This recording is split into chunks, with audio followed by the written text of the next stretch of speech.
Well, hello, everyone. Dominique Kennedy here. I'm so excited about this episode of Word Equity Speech Stories. I have a dear friend that has decided and agreed to join me this evening. So we're just going to keep it kind of casual, as casual as we can. We're going to get into some different topics, particularly about friendship and just life cycles. I mean, we might bring up some common and current event stuff. We'll just see. We're going to make it very free this evening, but I want to introduce you to my dear friend, Dr. John Williams. Say hello to our audience, John. Hey guys, and thank you, Dominique, for having me. I'm excited. I've been looking forward to this all day. So let's see where it goes. Let's see where it goes. Well, before we start into the actual conversation of it, just tell the audience a little bit about you. What do you want them to know about you? Okay, so what I'll share with you from the giddy up, because you're going to find out more about both of us through the conversation. But I am an associate professor of biology at Albany State University. My areas are cell and molecular bio as well as human physiology. But I also do a lot of mentoring with students, particularly those who want to go into medicine. In fact, you may see my shirt that says Black Doctors Matter. This is our my MAPS shirt. So the MAPS is the Minority Association of Pre-Medical Students. And so this is the shirt that we have this year. I have a wife and a daughter. I live in Southwest Georgia in Albany. I teach at Albany State. And the most important thing for them to know is that I have been friends with you for over a decade. And so that's what brought us here. So. That's right. I'm so excited. So a few things, John. So the first thing is that I love how you quickly said cellular molecular biology. Did I say that right? I think cellular and molecular biology. Okay, yes. I feel like every time I hear someone say that, they say it so casually, like it's it's just, cellular and molecular biology. Like it's just so it's regular for you, but for those who are not in that field of study, it's just like, okay, that sounds amazingly brilliant as far as what you do. So I'm always impressed by your work. Second thing is, I noticed when you say Albany, it's like you got this code switching thing going on when you actually mention Albany, like the way you were sharing initially. And then when you mentioned where you're from, it's kind of like you switch into the actual hometown speech. So, So I'm gonna tell you, that's one of those things that happens, and I think it happens for everybody everywhere. Right. And I remember when I was in my mid-20s, the young lady I was dating at the time, she lived in Boston, and whenever she would come down and visit, we'd have conversation. It was great. And then when we get around my friends, and she's like, I understood nothing that you all said. Right. And it's just one of those things. It's kind of it never really leaves you. It never leaves you. Right. I think it's very natural. I think we tend to switch into our either hometown dialect or regional dialect. Like it's a code switching thing that happens that I can really appreciate. So thank you for mentioning that. Third thing is, you're right. We have known each other for over a decade, honestly. Definitely over. Yeah. Yeah. It's so amazing to be able to say that. It's like, I try not to age myself because I'm not one of those individuals that cares much about sharing my age, but just to think about it from a perspective of that time has really passed and we are really in this place now. So to think about all the things that had transpired since then, and then what's happening now, and to actually qualify it in a time period is really kind of interesting to think about. So absolutely. Definitely. But I wanted to share, speaking of the fact that we've known each other for some time, there was something that I shared a while back. I say a while back, maybe some months back, that you were able to share with me, because I was looking at this opportunity to talk about relationships and storytelling and communication and all of these different things. And you happened to share a story with me. And I remembered it, but the way in which you described it helped it bring back to my remembrance some of the different features of what actually happened. It happened to be, if you remember, when we first really had a conversation, it was at the Black Grad Student Association. I always have to remember what's the letter order. BGSA. Okay, you got it right. I got it right. So when we had that particular event that you helped to organize, and we were able to just kind of really dive into a different level of conversation. So I could really appreciate that. I'm sure you remember because you told the story, but Absolutely. I wanted to share something that you said, and then I wanted to kind of jump into that and kind of use that as a springboard for friendship stuff. So Okay. one of the quotes that I captured based on what you said was, and this is just a piece of the story. It said, however, this was one of the few conversations that I truly felt was genuine, unmasked, and spoken from a place of honesty and vulnerability. I felt as though you truly had an interest in who I was as a person and that my words meant something to you in that space. And that was really touching because I was like, really, you don't always know how your interaction impacts people. You hope it's in a positive way. You hope that that experience is something that is reciprocated. You hope that when a friendship is established and is built upon, you hope it's some kind of connection there that is memorable in a positive way. So to have you share those words, that really meant a lot. So I wanted to make sure I told you that again. I really appreciated what you shared. And then I wanted to kind of, like I said, use it as a springboard to just how we kind of jump into friendship, maybe how you've noticed your friendships and how they were established during that period of time, and then kind of flash forward to now. Do you see any major differences in how you go about your friendships, or what you were doing then, how it works now? What would you say to that? So before I even dive into that, I want to tell you thank you for the platform that you are making for people to talk about conversations, talk about communication, and talk about friendships and other aspects of relationships, especially in the Black community, because I think this is something that we don't do a lot of. And when we don't do it, we just see the outcome of it, the misconnection. But when we start working towards making those connections, then we can start seeing some better friendships, some better relationships, and so forth. And so for those who don't know you, because some of my people may be watching this as well, because I shared it with them, this woman has an aura about her that when you meet her, you're going to be entrapped in this aura, and it's a good thing, right? So I remember when we met, during that time, my friendships were different than in undergrad. In undergrad, I went to school in the same place that I grew up in, right? So all of my actions were under a microscope. And it wasn't until I got to Tallahassee when I met people who didn't know me. And so they were able to see me for the first time with the person I am and who I presented, not necessarily who they assumed I was, because of the years of knowing me and my family and so forth and so on. And we can get into that later, right? Oh, right. And so it was always interesting. I think Tallahassee was a safe place for me in terms of my friendships, because I was able to be who I know I am. I was able to do so and not worry about the judgment, because the friends that I developed then were new friends who accepted me for who they met. So I didn't have to be anything different. And I think that was very, very beneficial for me, especially in grad school, because without my friendships in grad school, a PhD, master's degree, anything you do in grad school is tough. And it can be mentally draining. And so my friendships during that time were very, very beneficial. And in fact, when I met you, one of the things that was interesting is I was in a toxic relationship at that time, right? Now, that's not blaming her. That's not blaming me. It was just we shouldn't have been together, but we were trying to make it work. We were toxic before toxic was a thing. Like everybody who's toxic now, they stole that from us. Okay. So that's what it was. And so whenever I would go places, and she was with me, if I laughed too long at a joke that a woman said, it was a problem. We had to have a conversation later, because that seemed like flirting and such. So when we had this party and she couldn't make it down because she was planning to come and she couldn't make it down, I was like, in a way, it was kind of relieving that I was able to engage, everyone there without having to worry about saying the right thing and only doing 2 ha-has, because if I do 3 ha-has, it's an issue, right? Right. Oh, gosh.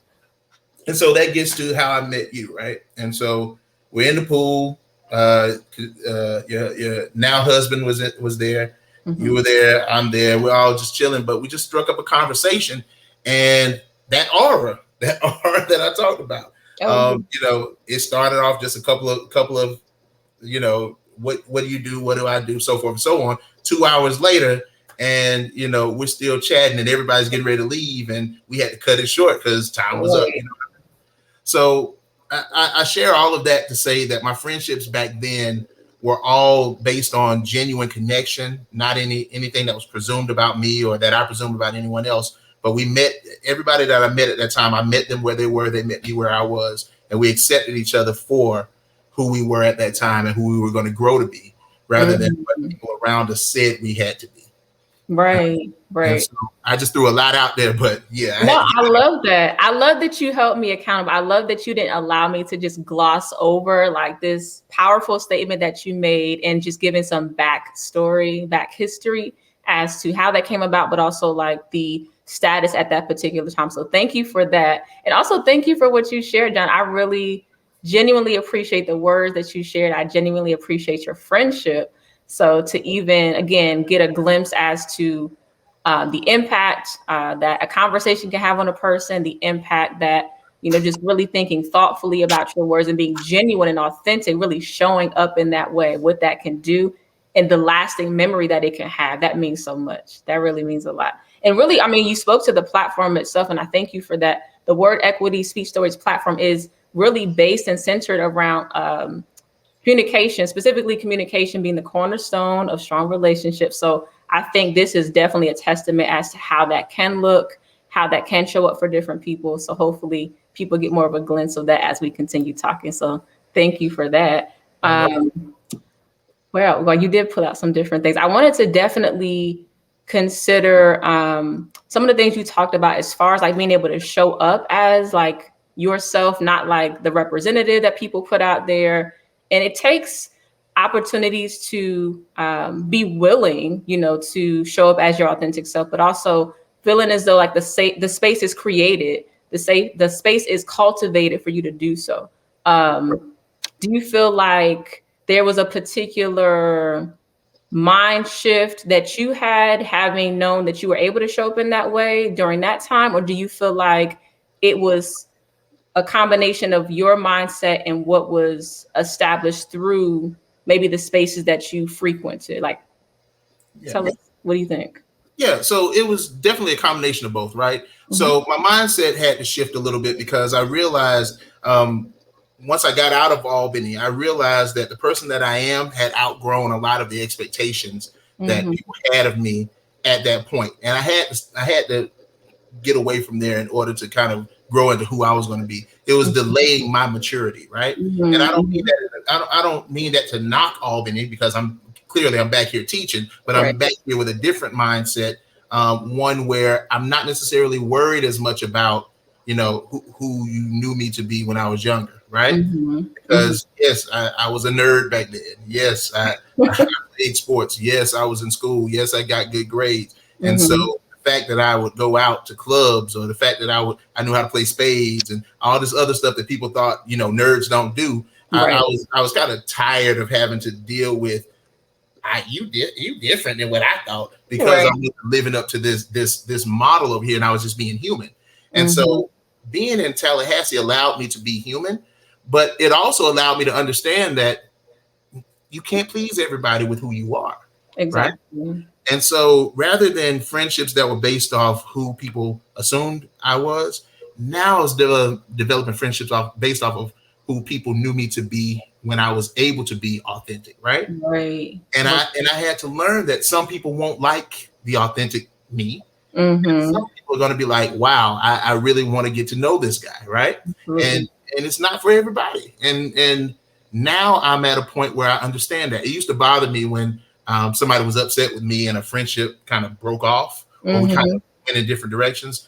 Now I recognize that whatever causes us to veer in our different directions is something that was beneficial for both of us. But I wish no ill will. I wish you the best, and I hope you wish me the best. But if not, that's fine too. And so I've gotten comfortable with friendship seasons, lifetime friendships, and so forth. You know what I mean? Absolutely. And to kind of you sent me a video of the young lady who was saying friendships get harder in their 30s. Right. And I have to say, and I'm saying this as a hypocrite, because I will tell you, I'm working on being a better friend. Okay. I'm just putting that out there. I'm working on being a better friend. I went through a couple of periods where some things that I was dealing with kept me from being able to be, a good friend to folks who have been friends with me for years. And Mm-hmm. so I'm working on that. But I don't think, now that I'm 40, about to turn 41, my friendships, I don't think have been more difficult as much as they are, as it is the perspective of how they exhibit themselves is different, right? Mm-hmm. When you're in your 20s and you don't have responsibilities other than going to school and maybe going to a part-time job, then being present is how you show your utmost friendship, right? If you Mm-hmm. throw a party, I'm gonna be there. I'm gonna Right. be there to help you celebrate. You know what I mean? If something happens in your life, I want to be right by your side. But as I've gotten through my 30s and my 40s, I have friends who we may talk once a year or twice a year, but when we pick up the phone, it's all support. And the support Right. piece is what matters now, because we all have Mm-hmm. our families, we all live in different parts of the country. Seeing each other, being in each other's physical presence may not always be available, but Mm-hmm. we can always pick up the phone, we can always shoot a DM, we can always text, we can always communicate and show support.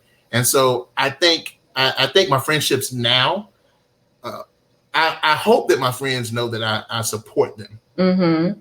right? Right. Whether, Right. whether I'm able to call as much as I need to or be able to visit as much as I would like to, I hope they know Mm-hmm. that I support them, I love them, and I wish the best for them in every way possible.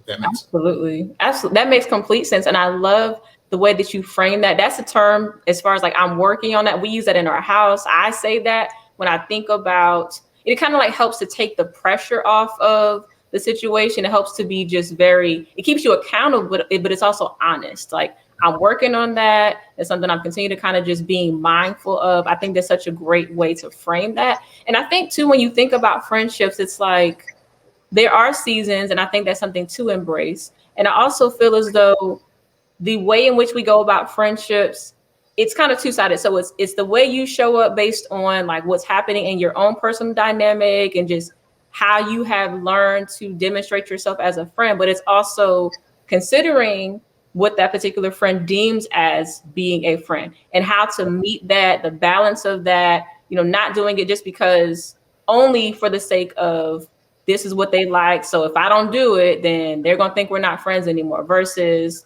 being able to have a friend who understands life cycles, understands dynamics change, understands that life events happen. So the measure of a true friend for me right now is one that, yes, I'm going to show up for you. And yes, there's some different things that help people to understand that you are demonstrating yourself as a friend, but also understanding that if there is something that maybe prevents me from showing up in the same way that I was before, or maybe for a period I have to attend to something a little more aggressively than maybe I was before. My measure is if you can understand that, and when we circle back around, we can still either have a dialogue about it. There's some understanding about it, and we're not holding each other to, you know, making something a fault or Right. a issue. Right. If we can have a conversation about that, I tend to lean more toward friendships that we can pick up where we left off. There's an understanding there so that there's not just this constant cycle of, misunderstanding and conflict and having to reconcile every 2 seconds. That's a lot of energy that I personally don't put into relationships right now. So, Absolutely. Absolutely. And a lot of times we don't have the capacity to go through that over and over and over and right, over again. right, That's part of the maturity piece, right? And absolutely. that goes for all parties, and not just the person who's taking it personally, but the person who may be doing something that is being received personally, right? Mm-hmm. Everyone has to be accountable to his or her actions, regardless of whether you feel you are in the right or the wrong. And I think the key thing at this point in my life is I don't want to be right or wrong. I just want to be understood. I You know like what I mean? It doesn't matter whether you agree or disagree. If you see where I'm coming from, then we can work. And if I see where you're coming from, we can work towards some common ground. But if we're determined to be right at our age right now, if to we're determined to always be right, we're gonna have a hard time with all of our relationships, not just friendships, but our family it. relationships with our kids, so forth and so on. So Absolutely. And to speak to what you said, as far as I love that you said, not trying to be right, not trying to be wrong, but really thinking about being understood. I have this concept of like acceptance and acknowledgement. So I think in a conversation, you can very easily acknowledge that something was said, whether you choose to accept it, whether you choose to take it on as your belief system, whether it aligns with your ideology. To me, that's a whole separate thing. But to demonstrate some level of mutual respect, to be able to acknowledge that something was said and decide what you want to do with that information, I think is something that's very essential when you're thinking about just people dynamics, family dynamics, interacting with people in a way that you feel can move you guys to a place, not keep you stagnant. So And I you know, mm-hmm. I'm sorry, this is going to sound real corny, but the place where I've learned this the most in terms of how to affirm someone and affirm those who are communicating with you, whether you agree with them or not, Mm-hmm. my students, right? Wow. My Mm-hmm. students. So when I teach, I'm supposed to be the knowledge authority in the room, right? At least Mm-hmm. that's how it's supposed to be in everybody's mind. Mm-hmm. However, I realize students bring to the table, beliefs, values, ideas, opinions, whether they're rooted in information or misinformation, whether they are valid, logically constructed, or emotionally developed, whatever it is. Mm-hmm.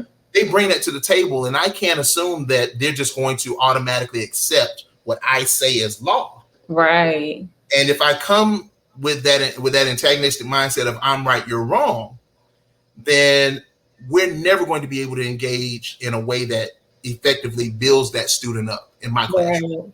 And so what I've had to do, especially with COVID, I've had conversations with students about whether or not they're going to take the vaccine, whether or not all the conspiracy theories, and some they believe in, some they don't. Mm-hmm. And I never tell them, okay, well, you're wrong for thinking that.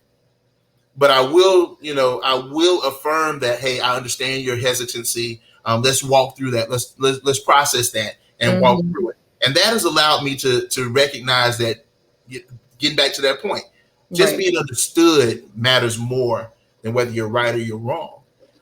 Because when you're understood, then conversations can be had that are from a genuine place that's filled with love and affirmation, rather than those kind of conversations that are controversial and filled with tension. You know what I mean? Absolutely. I know exactly what you're talking about. And I love that you were able to use the students as an example. I think that's something that we can all take and somehow apply it into our daily lives, whether you're looking at opportunities where I learn a lot from my children, honestly, like when you really examine like how you show up in different ways and what you say that you're doing as you're showing up and how you're affirming them in different ways as kids, like that dynamic itself, I feel like is a great teacher for me, even for the clients and things that I work with at my particular office. So I can appreciate the perspective that you shared. And then I wanted to, when you were talking, it made me think of two things. It made me think of, first of all, you bring up a lot of great conversations, like on social media and just different things. We have our own, obviously, our conversations that we have kind of behind the scenes, but you bring up a lot of different conversations. There was two things that I wanted to mention. You mentioned this one conversation, because the reason I thought about this, you were talking about whether the students consider you like the authority of thought in the room or what have you. It made me think about this post that you had about Google and how when people are Googling things, how it's important to really make sure that what you looked up, whether you dug deep enough to get that information. So it makes me think about the fact that anybody can look up information. Anybody can feel like they've accessed something in a way, and how they choose to use that as like their like information that they consider as like the golden, amount of information. I'm trying to think about the best way to say that. That's not exactly how I wanted to say that. I'm with you. But just, being able to just feel like you know what you know because Google told you, like that whole idea. It's just something I thought about. And the second thing I thought about too is like the idea of how we think it's important, or how we take opportunities to feel like we're humbling someone. That's another post that you said. I'm actually going to pull it up because I wanted to actually speak to it specifically. I told you we're just going to kind of talk this evening. Normally, so for those of you who are new to the platform, typically there's a very strategic way in which conversation is had. There's an unfolding of conversation, how it ties in. Because John is my friend, because we said we were going to come in and just kind of chat, you guys are getting a glimpse into just our friend kind of talk. It might be smooth in some parts. It may be kind of thinking it out as you go in some parts. So thank you guys for joining us in that way. And thank you for those who have dropped some comments into the chat box. For those of you who want to kind of chime in on any part of what you've heard, ask any questions related to the topic, which is just life cycles and friendship and all the things in between, definitely feel free to do that. But there was a post and friendship and we're good. Okay, so the first thing, I'm just gonna go back to the Google one. You were like talking about folks refuse to Google and just be on here loud and wrong. So I definitely see that a lot. I definitely see, especially those sayings that people take, and like you're saying something, but the way you spelled it was wrong. And I'm not a dictionary. I love Merriam-Webster.com. I love that. But sometimes we got to spell check. We got to get a spell check for our spell check. As I've said before, like I got to check stuff. So definitely making sure we're putting this information out here right. And then the post that you said, and this was like within this past week, actually, I believe. You said, "Hey guys, I find it very strange that so many of you are obsessed with seeing others humbled. Like humility is provided by life, but you all demand to view and gauge it to your liking. I find that to be a miserable existence. And if you require karma and humbleness for others to match your expectations, and there's a word for what some of you express. Say the word. Schadenfreude. Wow. Yeah. One more time. Schadenfreude. Okay, y'all got that. Okay, cool. And then you were like, bottom line, people will have moments where they will be humbled in life. If you are waiting on someone else's moment for your personal satisfaction, you need hope. I like that you said that. I like that you said that. And I mean it. And I mean it. And to be honest with you, there are some people on my page, not those that actually responded, but there were some people who took it personally, and okay, like it is what it is. It bothers me when people feel like they have to gauge someone's humility and how humble someone has to be, right? And quick example, I talked about Cam Newton when he was going through some things in Carolina. And then when he got up to New England, he didn't have the best season. It wasn't the worst, but it wasn't the best, and it was I think a 1-year deal, something like that. And people kept saying he needs to humble himself because he was confident in his playing abilities. He was confident in who he is.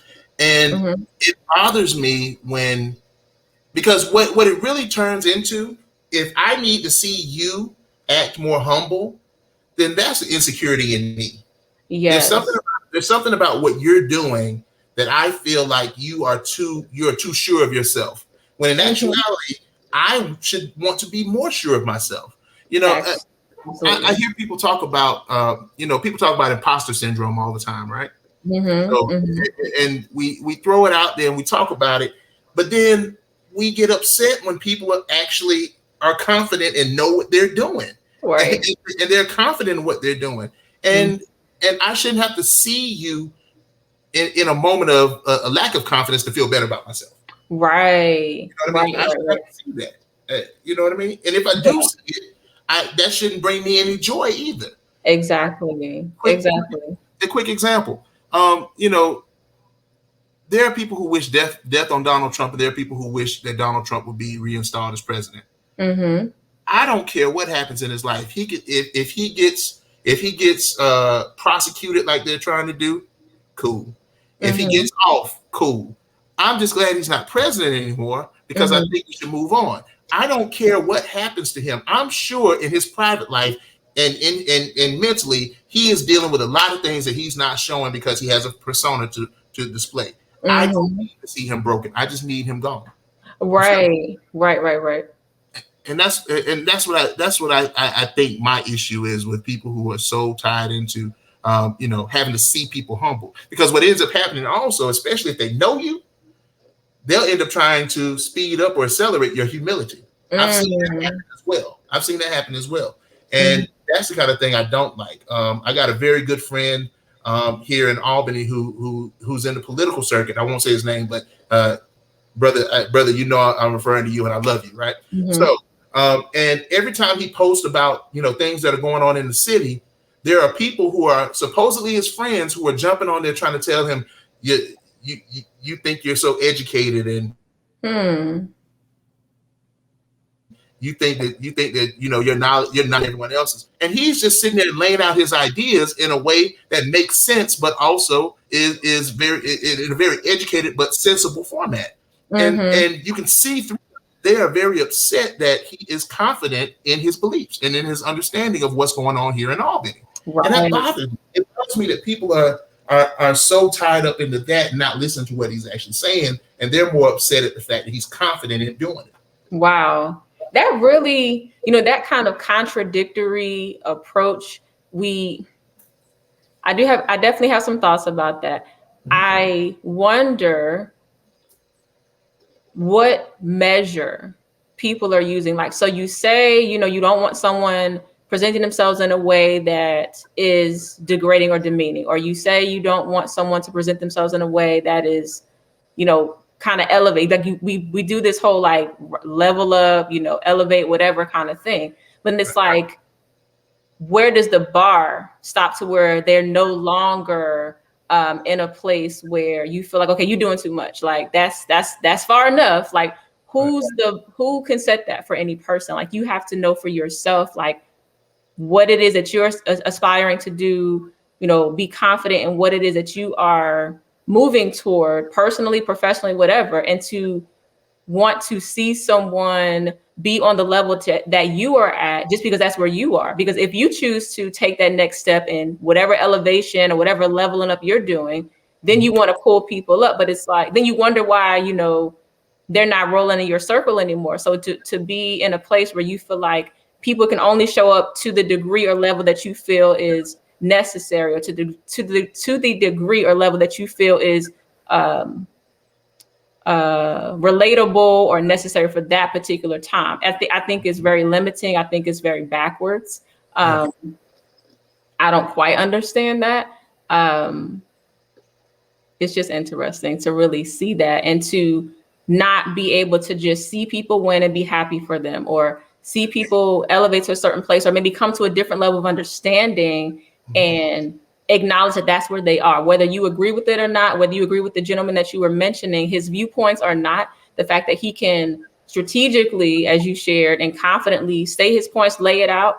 To me, what that should allow you to do is think deeply about what was said and maybe either support some of the things that were initiated through the strategic kind of way in which he shared it, or maybe in a thought leader perspective or thought leader way, maybe share respectfully your differences of opinion. But to bring him down or to say he's doing too much, I think that's really not the way I would approach it. Absolutely, absolutely. And I have some friends who are celebrities. And if you're a celebrity now, different people present in different ways, right? But in certain Mhm. industries, certain celebrity spaces, you have to have confidence, or else you won't get the role, you won't get the gig, you won't get the position, and that's your way Exactly. of eating. They need to know that you feel like you can do this, Right. because especially when there's a lot of pressure on you and such, right? But when I Mhm. talk to them, they'll share with me. Yeah, this happened and this happened, and I feel like humility is a self correcting thing, right? Mm. With Mhm. the exception of crime and criminal activity, for the Mhm. most part, if you're doing too much, life Mhm. will tell you you're doing too much. There was Right. a time. Right. There was a time where I thought, science wise, I was the man, and I was going to different conferences and eight or nine different presentations a year and all of that. And my body said, you know what? Sit down, sit down. And I, Yeah. and I got sick. Nobody had to tell me you're doing too much or anything like that. Nobody had to tell me, you need to calm down. Life told me sit down. Right. You Right. need to Right. figure it Right. out. And I So yeah. So there's no need for us to try to gauge it, because it's self-correcting in many ways. Right. And I think to have that level of self-awareness, hopefully it doesn't happen in a way where like your body is like, hey, Right. yeah, about that. So hopefully it's not in that regard. But if it is, I mean, obviously that is something that is information to be taken seriously. Right. Um, but I think the more self-aware you are, the more you're able to really tap into emotional intelligence. I think that is a true enough teller as to what you're doing and if it's working for you, or what kind of shifts or deviations or detours you need to make. Like I think, and I agree with you on the self-correcting piece of it. Now, going back to the friendship part of it, if you're in that person's inner circle, certainly if they have not already thought about what they need to correct and do, I would hope that their inner circle would have already checked them, so to speak, or affirmed them in a certain way or reminded them of certain things. But to just be this random person that feels like they have to just come out the woodwork and let somebody know just because you can have an opinion and you can express that opinion, I just think that's unnecessary in a lot of ways. Yeah. And I'm really big on, if all else fails, mind your business. Stay in your lane, mind your business. Right. And because ultimately, no matter what happens to the left or to the right of me, I still got this race I'm running ahead of. Right. Absolutely. I'm paying attention to everybody else's business, especially getting invested in in that aspect of their life. I support my friends. I support some of my enemies if it'll get them away from me. You know what I mean? Okay. But to be concerned about whether or not about what good or bad happens to them to the point where I'm invested in that part, nah. Right. I got other stuff to worry about. So. Definitely have a lot more things to be considered. Definitely got a lot more things to be thinking about than to run behind someone and try to check them. And I also think, so it's two things. I think that there is this way in which, there's this thought. I think back maybe to like my parents and how, you lived on a certain block. And if one of the, older, more seasoned individuals saw you as a kid doing something, they had every right to check you or let you know about yourself, and then maybe let your parents know too. I get that part of it, but I think the other side is that we do so much in trying to let people know things, and you may not even be in the place to have earned a spot to even do that. So I think you have to consider, like, what is your relationship with that person? Have you earned enough respect with them? Have you considered where you are in the place of having them even receive what you have to say and know that it's genuine and necessary before you just start saying things to people? So I definitely am in a mind your business perspective of the mind your business mindset as well. And just really, I feel like I use a good level of discernment as to when something's necessary to say, how it's going to be received. If it's important to say, you got to think about, sometimes you don't have to put people out there. Even if they put something out there on social media, you may not decide to post back on their platform. You may pull them from the side like you would just in a very discreet manner, like, hey, I was wondering, or hey, this is my thoughts about that, and maybe have the dialogue there. I just think we have to think more deeply about how we choose to do that and if that's the best approach, And you're absolutely right. Pulling people to the side is a lost art nowadays, right? Because everything's on social media. And here's my thing. If someone says something online that I know them and I'm in their inner circle and I know that's not really them, I may talk to them about it. If it's worth discussing, if it's worth even addressing. Right. I may talk to them, here, just so, because I'm doing my job as a friend, right? But sometimes that ain't even necessary, because here's something else. I don't think that hypocrisy negates truth, right? So you can if what you're saying is true, it doesn't matter whether you live it. If you're sharing it, then it may be true. You may be working on trying to get to the point where you're living it, and that's your affirmation, and you're sharing it with everybody else, and that's fine. I think people judge others by their actions and judge themselves by their intentions, and I hate that. Wow. I really love that you said that. I love that. I really, really hate that. And real quick, Kevin Hart and his circle of friends, the Plastic Cup Boys, what I like about them, and one thing that I take from them, other than the fact that I think they're funny, they actually do this, right? You can hear them when they have their conversations on Straight from the Heart, or when you see the documentary Kevin put up and all of that stuff there, you can see that he recognizes the value of having them in this circle. And you don't see a lot of extra people being added, and you don't ever see anybody fall off. You see what I'm saying? Like, 10, 12, 15 years, they've been working together, and it's always the same guys. And you can tell that they're genuinely concerned about everybody building each other up. You know what I mean? And so I look at that as a model for how you can have excellent friendships, people who keep you in check, but people who also in public support you and affirm you, and then will talk to you if you need some help. But Absolutely. but that circle's tight for a reason. You know what I mean? Mm-hmm. I think we have to definitely be. I love that you use that example. I've not followed that particular platform that he has in that way, but it's something I definitely want to check into. You always put me on to stuff, so thank you for that. I try to help. But I definitely think that particular model is something that could be applicable to many people, making sure that you are really being mindful of like the people, your inner circle, the people you're keeping yourself around, and making sure that, those relationships that have already been well established are ones that, can easily be cultivated and continued in a way that is meaningful and beneficial, because I feel like you can pretty much discern like who's for you, who's really hanging on for this reason or that reason. And I think it's something that definitely can be further examined. And the other part I wanted to mention before I forgot was I love that you spoke about the intentions. I actually very early on had to, especially in communication with certain individuals, family members, friends, what have you, really learn to lean into intentions, like not necessarily taking how someone said a certain thing, or perhaps even though tone is important, inflection is important, all of these things are important features of communication, but being able to then read between the lines, take them for the heart behind what they're saying versus the way in which they said it, and understanding like their intention was to guide, or the intention was to offer some level of wisdom or information, and not take it so hard if it did not come out the way I expected or was not packaged in the way that I wanted it to be packaged, but really taking it for what it was, and knowing the heart of that person helped me to better understand what they were trying to share, even if it was not conveyed in the way that would have been preferred. So, Right.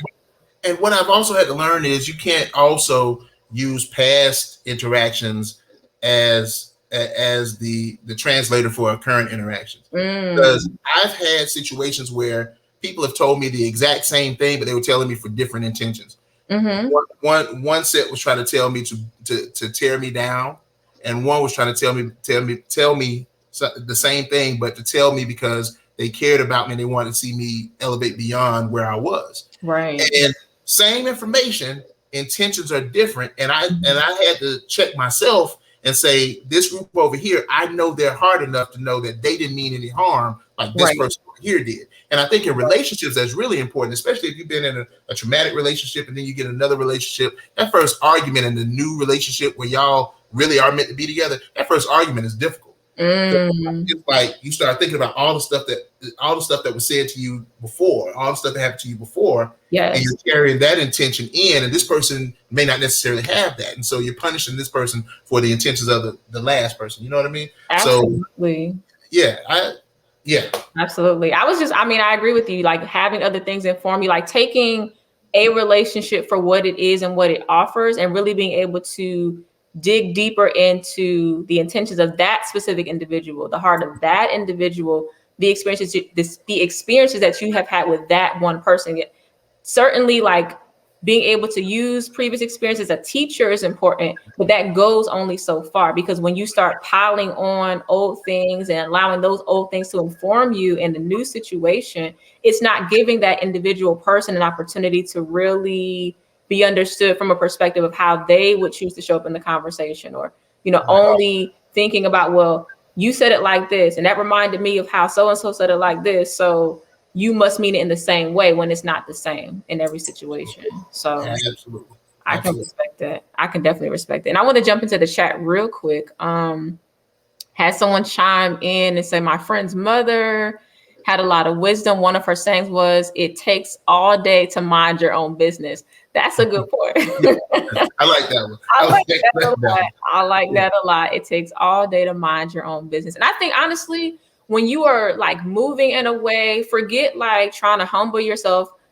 When you're moving in the direction of really taking your business seriously, whether you are taking your business from a standpoint of like actual professional business and really moving that, whether you're taking the business of how you're trying to establish your family and, move different things in your home and teach and impart in different ways, Yeah. being about your business in that way, I think is so important. Like that takes enough time by itself. When I think about all the different hats that we can wear as individuals, whether you're a parent, whether you're a thought leader, whether you're an influencer, whatever Mhm. role you play, whatever professional realm that you're in or personal realm, like if you're about your business in that way, you really kind of don't have a whole lot of time to Yep. really pay attention to foolishness. And that's just what I call it. Like I talk to my kids all the time about foolishness and Yeah. making sure that they are using wisdom or gaining skills to build upon wisdom Yeah. versus, what the alternative can be. So if you're focused on that, you really would have a good amount of your time consumed with that versus what we can tend to take on unnecessarily. That's just what I think about it. Absolutely. And I'm probably going to end up putting that on Facebook as a quote. And Oh, whoever it is in the chat, I can't see the chat, but whoever it is, I am going to give you credit. yeah, that So was just Roslyn. So I'll make sure I capture that for you so you can have it as well. I think that's a absolutely, good thing. it So takes all day to know. kudos on that. Um, Let me see. So we are both parents. Are Mhm. there any particular, and your daughter's younger, Mhm. are there any particular ways in which you feel you've already been able to kind of teach her about friendship, or are there any specific things that you definitely want to make sure she captures very early? Yeah, so full disclosure, my daughter has some speech delays, so her ability to communicate is tied a lot into how she, in terms of her physical actions, Mhm. as well as some of her facial expressions and her body expression. Right now, Mhm. she's learning to talk more, and I'm pretty sure once she gets to the point that she's talking, I'm going to be back on here talking about I wish she would just shut up. But seriously, one thing that all of us have been working with her on is understanding the feeling of whether or not something is comfortable for you. Right? There's Mhm. some there's some people that when she sees them, she feels comfortable going up to them. Right? Mhm. And then there's some places where when she sees them, she just kind of shies away. And we want her to be comfortable in doing that. We want Yeah. her to have the agency to say, I feel comfortable here, or I don't feel comfortable here. And we Yeah. don't force her to do anything that we don't want her that she doesn't want to do. Right? Right. With the exception of things that are important for the structure of the household and the Mhm. structure of family and so forth. Like, yes, if you need to clean up, then we need you to clean up. But if Mhm. someone says, "Hey, come give me a hug," and she don't want to hug you, well, another time. You know, Right. because we want her to understand that this is your body, you possess this body, Mhm. and you have agency over it. And we want to teach her that young, so that when she gets older, she doesn't necessarily feel the need to cave into what somebody else says just because they said it. Like, Absolutely. you don't always deserve a response just because you asked for it. You see what I mean? Oh, I love that. And actually, that's a philosophy that we follow. I know it's not something, so anybody who's listening, we're talking about friendship, we're talking about our personal ideas about certain things regarding friendship, relationships, communication, all of that. So I understand, I'm fully aware that there are going to be some listeners that do not subscribe to that, but that is definitely something that we subscribe to. And I love hearing that from a dad regarding his daughter. I think, being able to consider, because we have two daughters. I say we, my husband and I have two daughters. um, Consider the fact that you teach very early on how to not only discern, but how to be okay with saying no, how to be okay with owning what your thoughts are informing you of at that particular time, and being okay with allowing that to lead in certain situations. So the whole like go give so and so a hug, or so go give so and so a kiss, or that's your so and so. Like I respect family relationships, and I know there's a hierarchy and a certain like order as it relates to respect, especially more seasoned adults and older family members, that kind of thing. But one thing that we've definitely subscribed to is if you don't feel comfortable, for me to force you into that is not allowing you to develop the skill and honor the skill of this doesn't feel safe and right to me, or something about this. It may not even be a safety issue. Something Yes. about this is not settled. I'm not settled in this, or I'm not ready yet. It's not even that they may not do it. They may run up and give so and so a hug, or Mhm. such and such a kiss or whatever on the cheek, whatever. But high five, even like whatever is not quite, if you're not quite ready, not quite there, it's okay. So you decide how to process those feelings. You decide how to discern what it's going to take for you to get there. We're going to give you information and guide you in a certain way, but still your final decision has to be what feels right, safe, comfortable, appropriate, meaningful to you. And I think starting very early, very early, young toddler age is so important to give them that opportunity to reinforce that it's okay to do that. It's okay to feel that. It's okay to listen to what you're being informed by and settle into that. So Absolutely, because keep in mind also that at that age, I'm the one one of the ones that she trusts the most. So if she doesn't feel comfortable in something and I'm pushing her to do it even though she doesn't feel comfortable, then I am essentially now part of that discomfort. And so, down the line, and I'm not going to get too heavy here, but down the line, when stuff happens to people, right, and they're like, you should have known this, and they start having issues with their parents and such because their parents didn't protect them. Well, part of protection, it's not always about, I got to beat up somebody that did something that tried to harm my daughter. Right. Even though I can throw hands. We know you're ready. Yeah, I'm ready if I got to. But part of being a protector is also helping those that you're protecting understand how to not put themselves in situations where they're going to need, violence for protection, right? Teaching them discernment early, teaching them how to not put themselves in those situations so that if daddy ever has to come, he's coming for a purpose, and when he goes to jail, he got a defense, right? Yes, friend, I ain't gonna let you go to jail, friend. Right.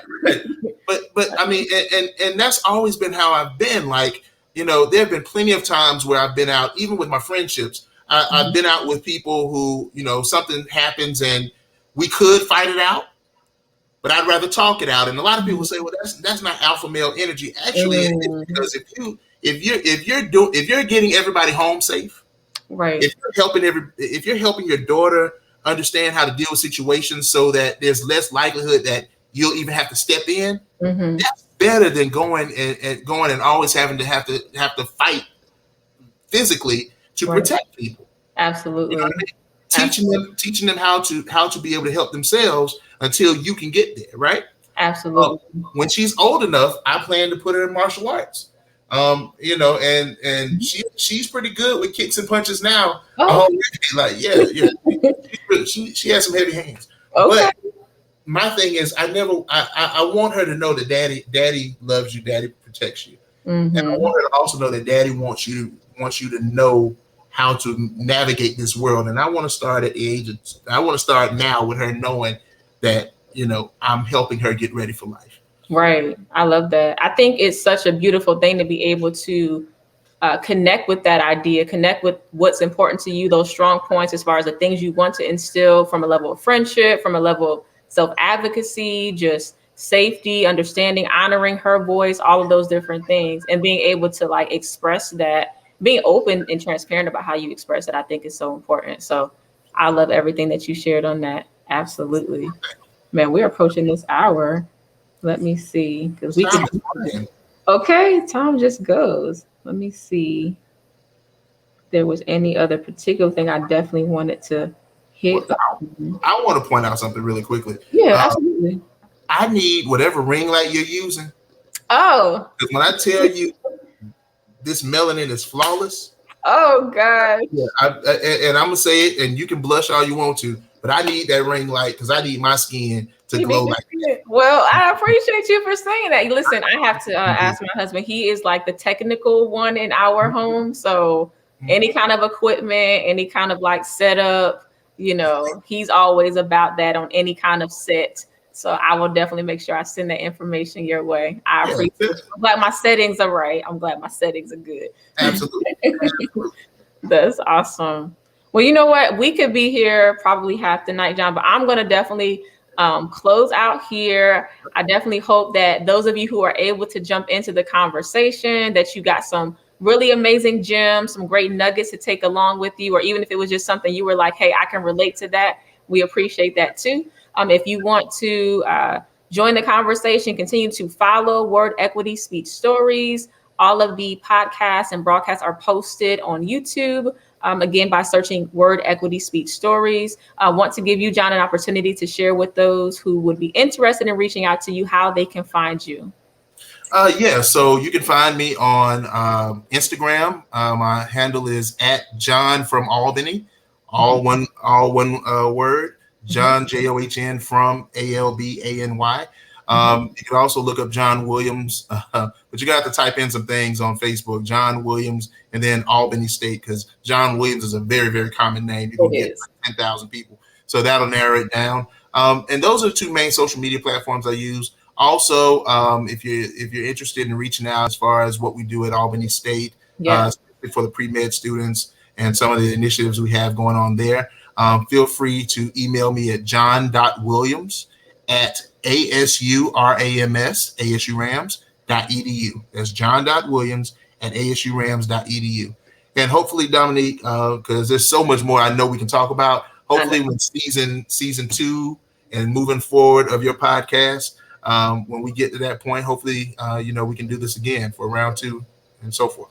Absolutely. I would love that. I would love that, John. You are always welcome. And, it's always good conversation anytime we have it. So thank you for being here this evening. And for those of you who want to continue to follow other information, tap into other resources, you can find me on Instagram at dom.knd. You can find me on Facebook at Dominique KND. Also go to word-equity.com or dominiquekennedy.com. Please continue to follow the podcast. Please continue to join the conversations, and we look forward to connecting with you soon. Thanks again, John. Talk to you soon. No problem. Take care. Take care, guys.